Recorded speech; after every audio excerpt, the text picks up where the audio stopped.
محمد وآل محمد اللهم صل على محمد وآل محمد اللهم صل على محمد وآل محمد وعجل فرجه.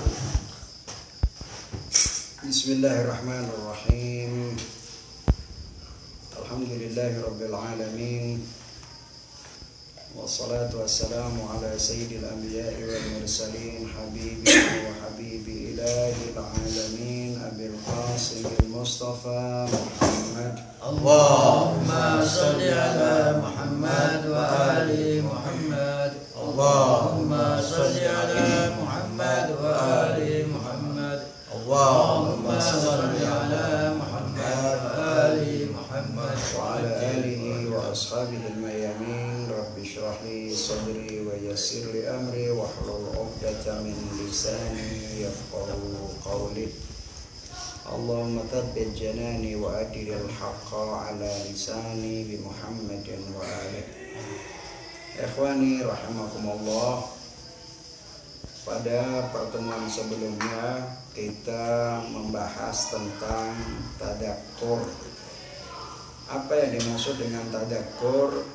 Kalau kita masih ingat tentang tadakkur, artinya adalah mengingat Allah Subhanahu wa ta'ala dan nikmat-nikmat yang Allah berikan kepada manusia. Itulah yang dimaksudkan dengan tadakkur. Ada zikir, ada tadakkur. Pada pertemuan sebelumnya sudah kita jelaskan satu persatu. Kemudian apa fungsi daripada tadakkur ini? Fungsi daripada tadakkur yaitu mensyukuri orang atau mensyukuri yang memberikan nikmat, mengagungkannya dan taat kepada yang memberikan nikmat tersebut. Nah, kita bisa memberikan, di dalam memberikan penghargaan kepada sang pemberi nikmat tentunya berbeda-beda. Kemarin kita contohkan misalnya kalau ada orang yang memberikan sesuatu kepada Anda. Anggaplah misalnya dalam contoh kemarin yaitu memberikan kuda kepada Anda. Akan tetapi pemberian itu atau dibalik pemberian itu ada tujuan yang ia ingin capai. Nah, satu sisi ada orang yang memberikan perkebunan sepenuhnya kepada Anda dan dia memberikan itu tanpa memiliki keinginan apapun, tanpa embel-embel apapun, tanpa harapan apapun sama sekali. Diberikan begitu saja kepada Anda. Tentu sikap Anda akan berbeda dengan dua orang ini. Terima kasih kita kepada yang pertama berbeda dengan terima kasih kita kepada orang yang kedua. Terima kasih kita kepada orang yang pertama tentu nilainya, kadarnya bisa jadi berkurang karena orang memberikannya ada tujuan di balik itu. Sementara kepada orang yang memberi atau orang yang kedua yang memberi kebun secara utuh tanpa mengharap apapun dari kita, maka kita akan menghormatinya, mensyukurinya dan berterima kasih kepadanya dengan nilai kadar yang sangat tinggi berbeda dengan yang pertama. Itu kemarin sudah kita bahas secara rinci. Untuk kali ini kita akan membahas tentang contoh-contoh nikmat yang Allah Subhanahu wa ta'ala berikan kepada manusia. Al-Imamul Khomeini di dalam bukunya Arba'una Haditsan beliau mengatakan lahidil an annan ni'amadz zahirata wal batinata allati tafaddala biha alaina malikul muluki jalla sya'nuh law ijtama'al jinnu wal insu likay yu'tuna wahidatan minha lamastata'u. Kata Imam Khomeini, coba perhatikan betapa banyak nikmat yang Allah berikan kepada kita. Baik itu nikmat yang bersifat lahiriah maupun nikmat yang bersifat batiniyah. Nah, nikmat yang bersifat lahiriah seperti tubuh kita, mata kita, telinga kita, kaki kita, dan semua anggota tubuh kita itu adalah bagian daripada nikmat-nikmat Allah yang bersifat lahiriah atau dhahiriyah. Sedangkan yang bersifat batiniah seperti keyakinan kita, keimanan kita, ketabahan kita, kesabaran kita, dan lain sebagainya, ini juga sebuah nikmat tersendiri yang Allah berikan kepada kita semua. Nah, andai saja jin dan manusia berkumpul bersatu untuk memberikan satu di antara nikmat-nikmat tersebut, maka mereka tidak akan mampu. Ya. Ini sebuah kenyataan, andai saja jin dan manusia bekerja sama untuk memberikan satu saja dari nikmat yang Allah berikan, baik yang zahir maupun yang batin kepada kita ini, maka mereka tidak akan pernah mampu untuk memberikan itu. Wa hadhihi haqiqatun nahnu ghafiluna anha. Ini adalah sebuah realitas yang seringkali kita ini melupakannya. Kita lupa, kita lalai. Bahkan kita seakan-akan hidup tanpa Tuhan. Ketika seseorang itu diberi kemudahan, maka mereka seakan-akan lupa pada Allah Subhanahu wa ta'ala. Ketika mereka diberikan kelonggaran oleh Allah Subhanahu wa ta'ala, dari satu sisi saja, katakanlah rizkinya diberi kelonggaran oleh Allah, yang kemudian dia seakan-akan merasa bahwa dirinya seperti Tuhan, menyikapi, bersikap kepada orang fakir seperti tuan dan budak. Itu seringkali dilakukan, kita lakukan itu. Nah, ini artinya bahwa kita memang benar-benar lalai kepada apa yang Allah berikan kepada kita semua, sehingga kita tidak pernah bersyukur kepada Allah. Famathalan hadzal hawa alladzi nantafi'u bihi lailan wa nahara wa hayatuna wa hayatu jami'il mawjudat marhunatun bihi bihaitsu law fuqida muddata rub'i sa'atin lama baqiya hunaka hayawanun ala qaidil haya. Kata Imam Khomeini memberikan sebuah contoh nikmat lahiriah yang satu saja. Imam Khomeini menyebutkan di sini satu. yakni Imam Khomeini menyebutkan satu contoh nikmat lahiriah yang Allah berikan, yaitu berupa hawa, udara, yang kita manfaatkan siang dan malam atau malam dan siang. Kehidupan kita dan seluruh kehidupan makhluk yang ada di alam semesta ini itu sangat bergantung dengan keberadaan udara ini. Andai saja udara ini dicabut oleh Allah Subhanahu wa ta'ala, anggaplah 1/4 jam saja, maka tidak akan pernah ada hewan dan makhluk yang bisa hidup. Jadi ketergantungan kita semua, sehebat apapun kita, sekuat apapun kita, ya, pemberani apapun kita, ternyata hidup kita ini sangat bergantung dengan udara. Dan udara itu ciptaan Allah Subhanahu wa ta'ala. Kapanpun Allah mengambilnya, selesai sudah kita. Andai saja Allah Subhanahu wa ta'ala mengambil udara itu 1/4 jam saja, hidup kita akan lenyap dan seluruh hewan-hewan pun akan lenyap. Hadal hawa kam huwa ni'matun 'azimatun.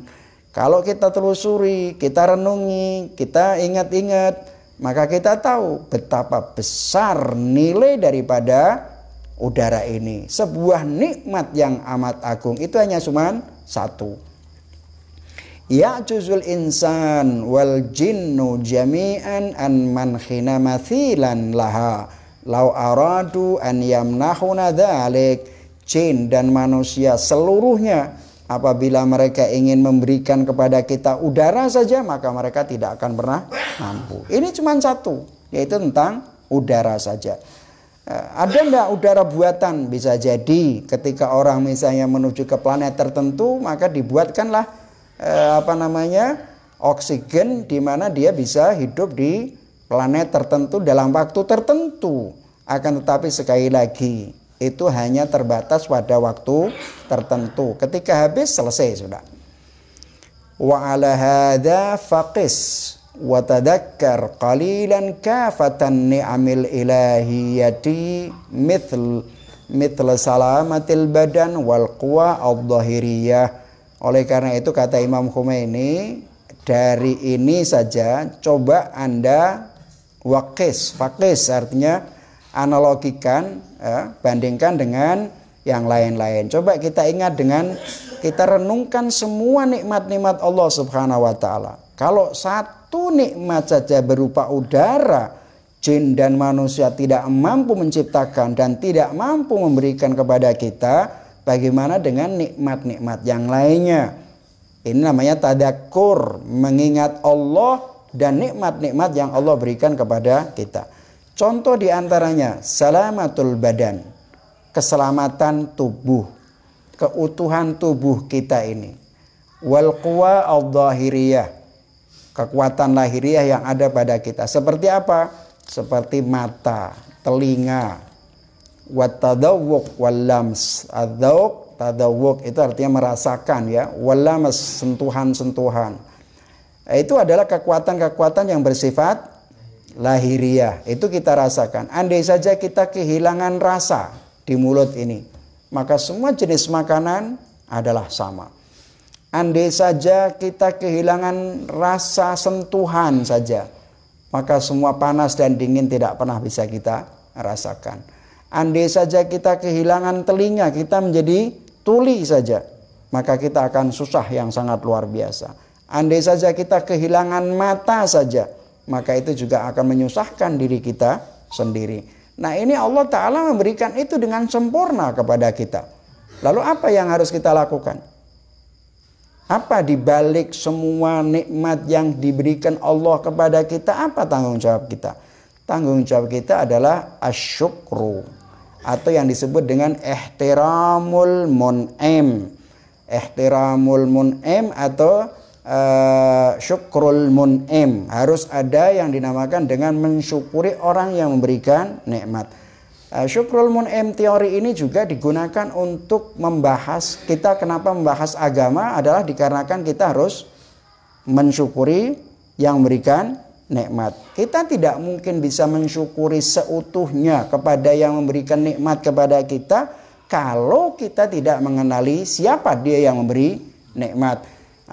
Oleh karena itu teori ini, berangkat dari teori ini, maka itulah kenapa kita wajib mempelajari tauhid. Kenapa kita wajib belajar tentang agama Allah Subhanahu wa taala. Salah satu di antaranya adalah bahwa syukrul mun'im itu secara fitrah, baik itu fitrah maupun akal, mengatakan wajib melakukan berterima kasih kepada orang yang memberikan nikmat, dan tidak ada yang memberikan nikmat terbesar kecuali Allah Subhanahu wa taala.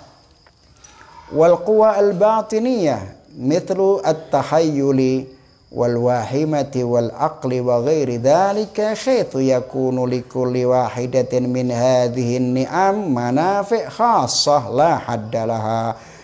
Kalau tadi kita bicarakan tentang kekuatan lahiriah, sekarang kekuatan batiniah. Kekuatan batiniah itu seperti apa?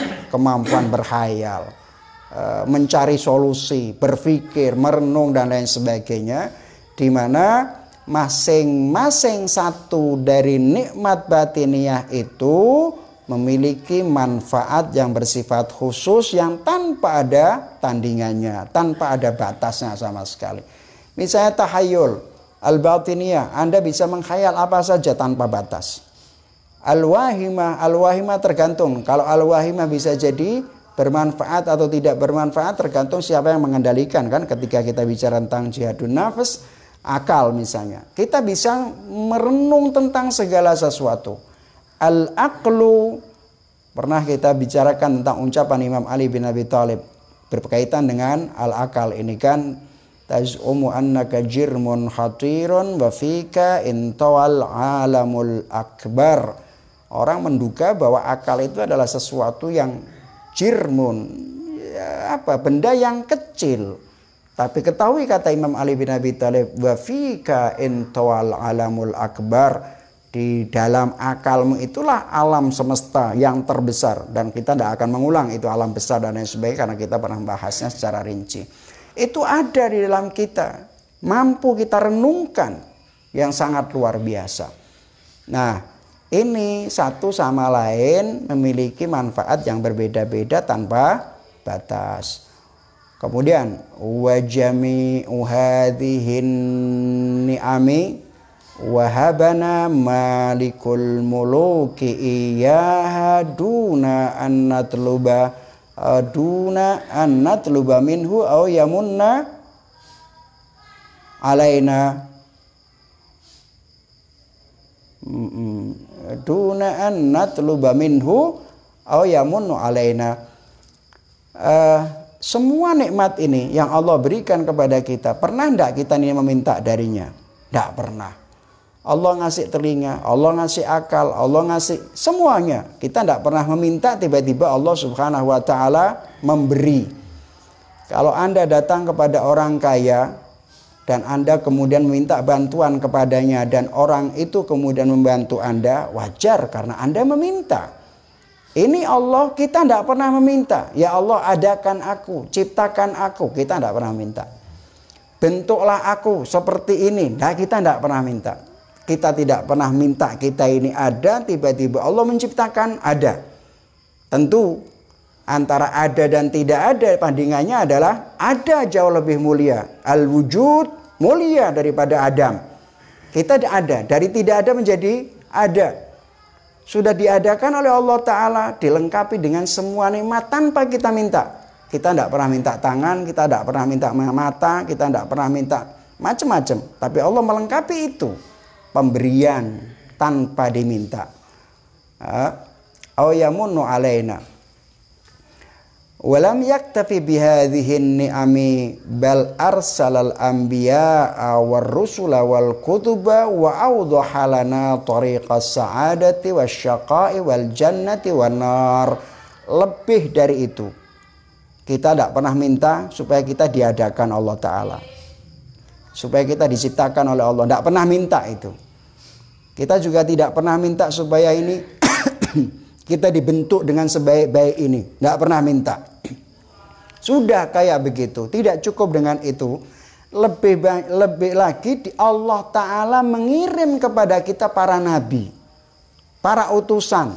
Kitab-kitab samawi diturunkan Allah Subhanahu wa Ta'ala untuk kita.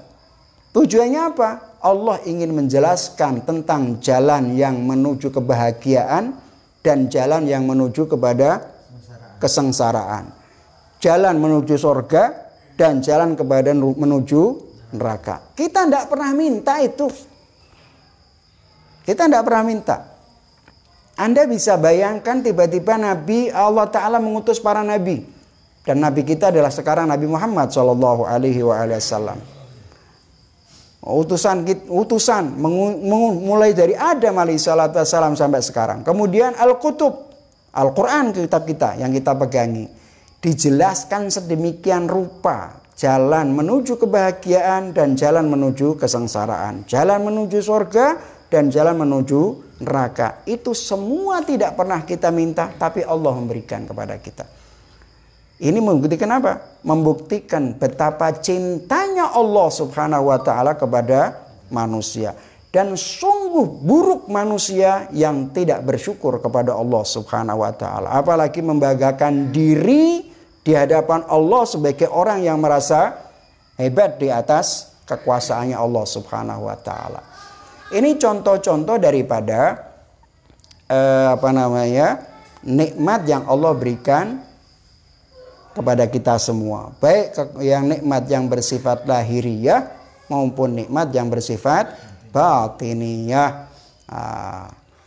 Berikutnya sekarang, wa wahabana kullama nahtajuhu fid dunya wal akhirah duna an yakuna faqiran wa muhtajan ila ta'atina wa ibadatina. Baik. Sekarang Allah Subhanahu wa Ta'ala memberikan nikmat kepada kita pada saat yang sama Allah Subhanahu wa Ta'ala tidak membutuhkan kita. Artinya tidak membutuhkan kebaikan kita sama sekali.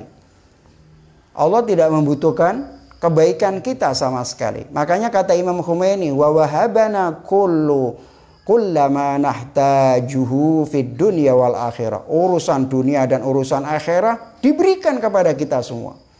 Duna an yakuna faqiran.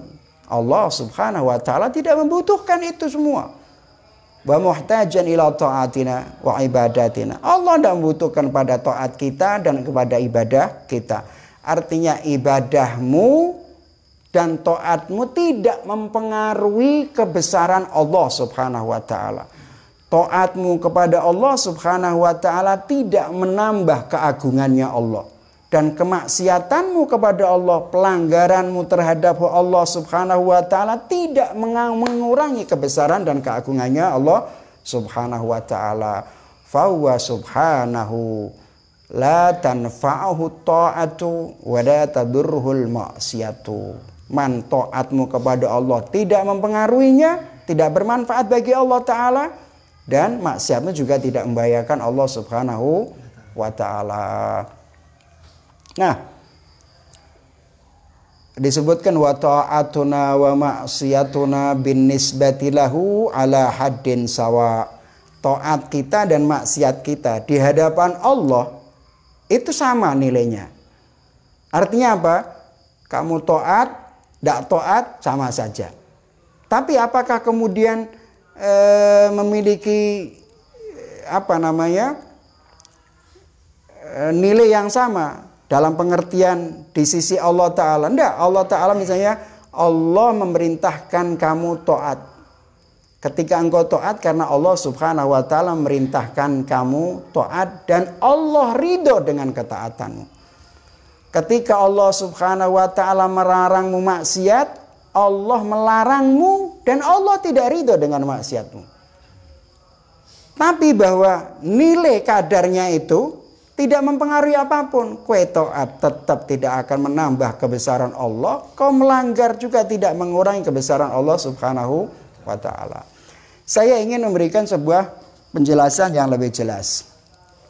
Kadang-kadang manusia itu memberikan sesuatu, baik itu hal yang bersifat duniawi maupun yang bersifat ukhrawi, itu mesti dibaliknya adalah ada tujuan-tujuan tertentu. Allah Ta'ala tidak ada.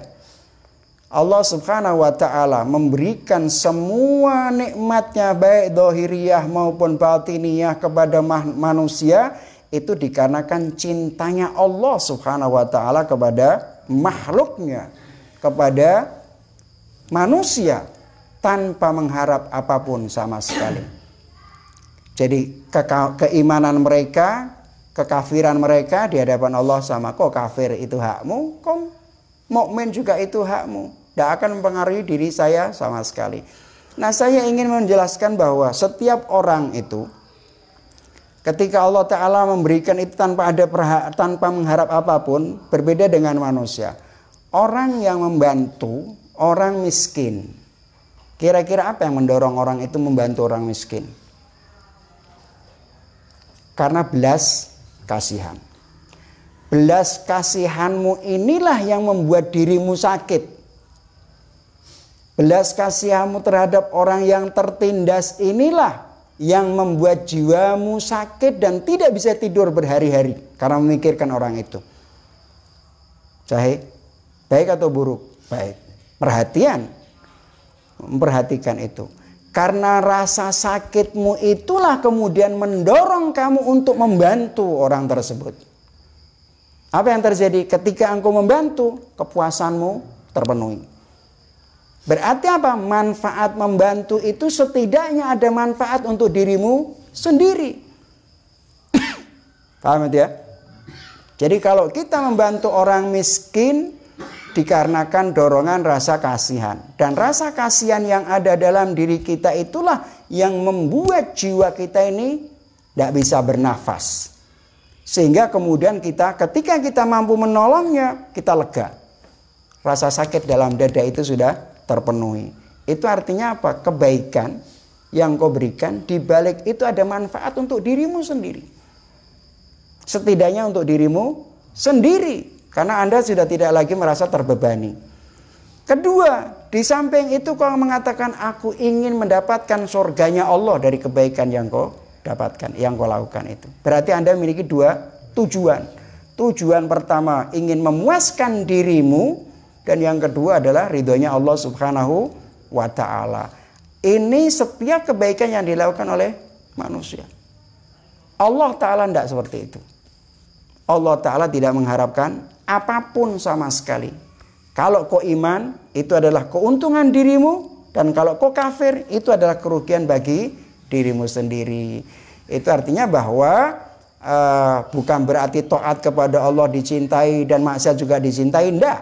Allah mencintai, memerintahkan ketaatan dan mencintai taat serta orang yang melakukan ketaatan.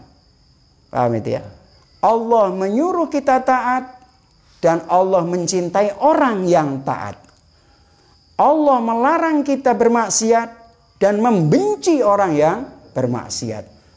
Nah, makanya di dalam Al-Quran Allah Subhanahu wa ta'ala mengatakan begini, Innallaha yuhibbut tawwabina yuhibbul mutatahhirin. Allah merintahkan orang bertaubat. Dan ketika orang itu melakukan taubat, Allah mencintai orang tersebut. Allah merintahkan kita untuk melakukan bersuci, wudu setiap saat. Al-mutatahhir artinya sebagian mengartikan tentang bersuci. Bisa jadi wudu dan lainnya. Nah, ketika kita lakukan itu, Allah memerintahkannya dan Allah ridho dengan perbuatan itu, sekaligus juga mencintai orang yang melakukannya. Itu. Kemudian orang yang bermaksiat misalnya, atau orang yang yang tidak taat kepada Allah Subhanahu wa taala, itu juga begitu. Waman kafara fa innallaha ghaniyun 'anil alamin. Orang yang kafir Allah tidak butuhkan, tidak akan terpengaruh sama sekali. Itu yang sangat luar biasa.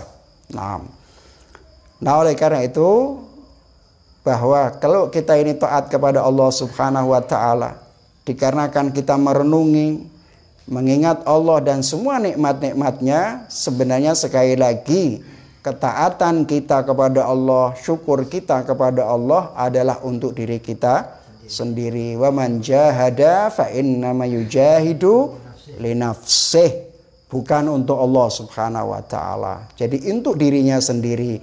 Innallaha laghaniyun 'anil alamin.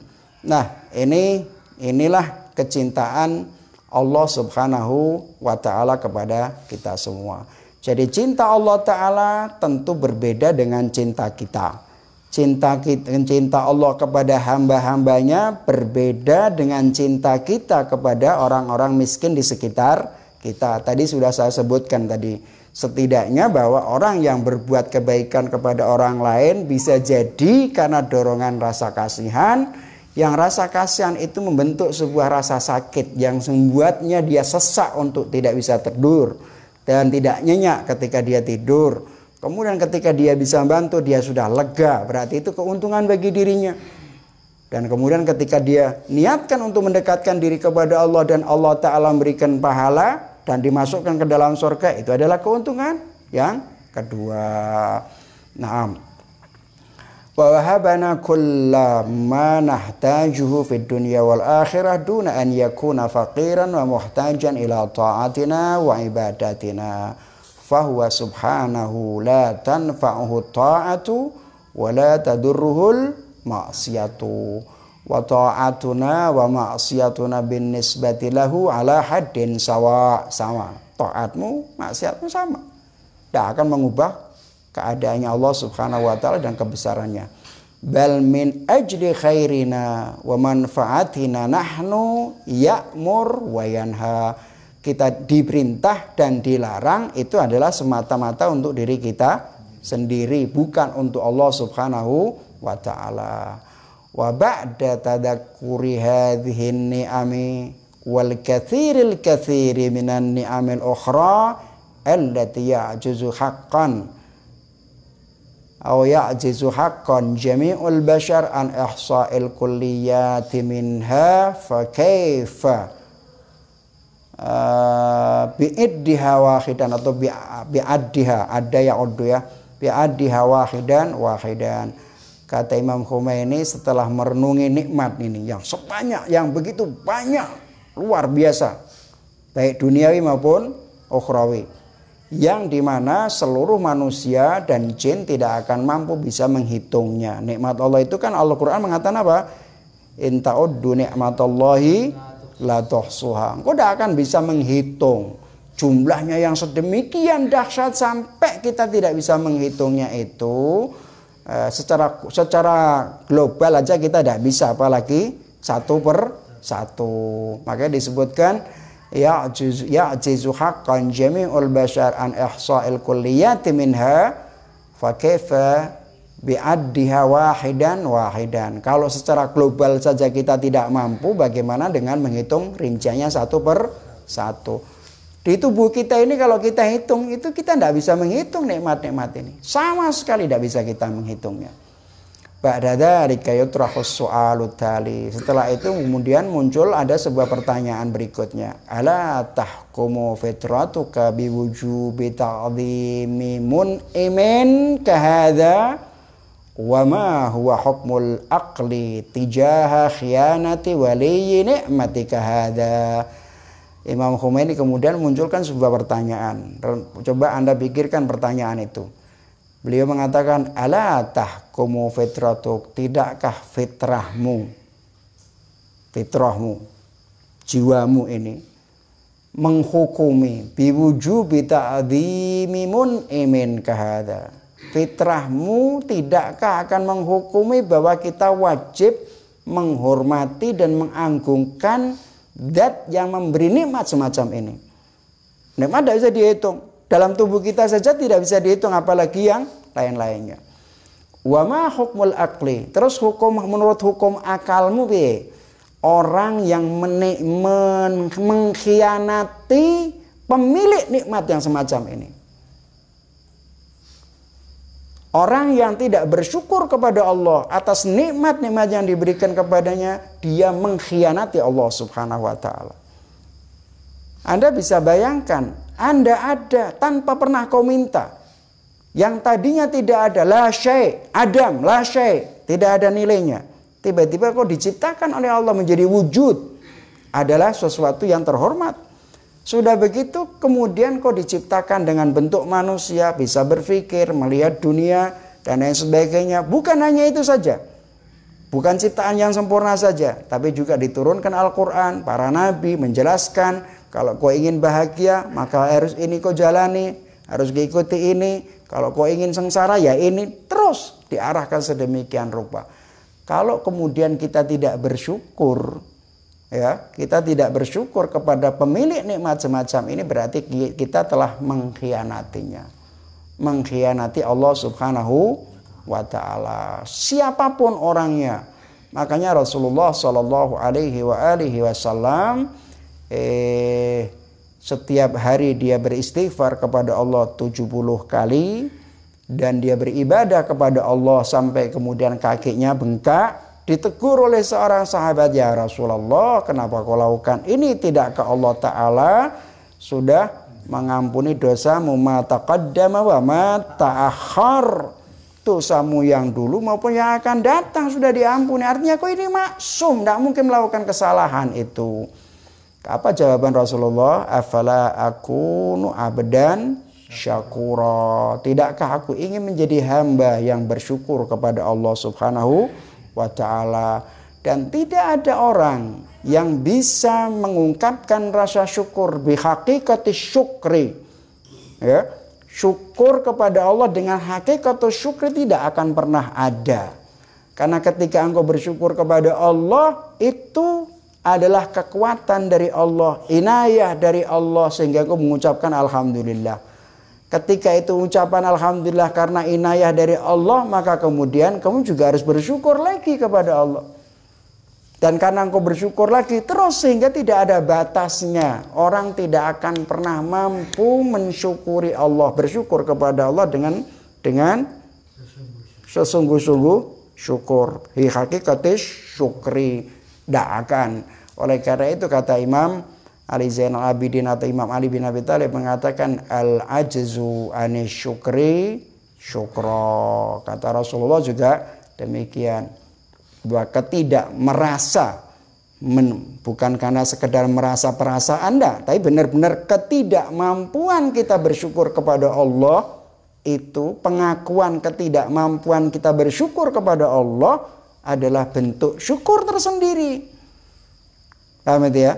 Karena ketika kita mengakui pengakuan ketidakmampuan itu sendiri adalah bentuk syukur, dan itu juga perlu disyukuri gitu loh. Nah, itu kira-kira yang bisa kita jelaskan dalam pertemuan kali ini, dan insya Allah pada pertemuan yang berikutnya kita akan bicara yang lebih dalam lagi. Wallahu a'lam bishawab. Alhamdulillahirabbil alamin wa sallallahu ala Muhammad wa alihi at-tahirin. Allahumma shalli ala Muhammad wa ali Muhammad. Allahumma shalli ala Muhammad wa ali Muhammad. Allahumma shalli ala Muhammad wa ali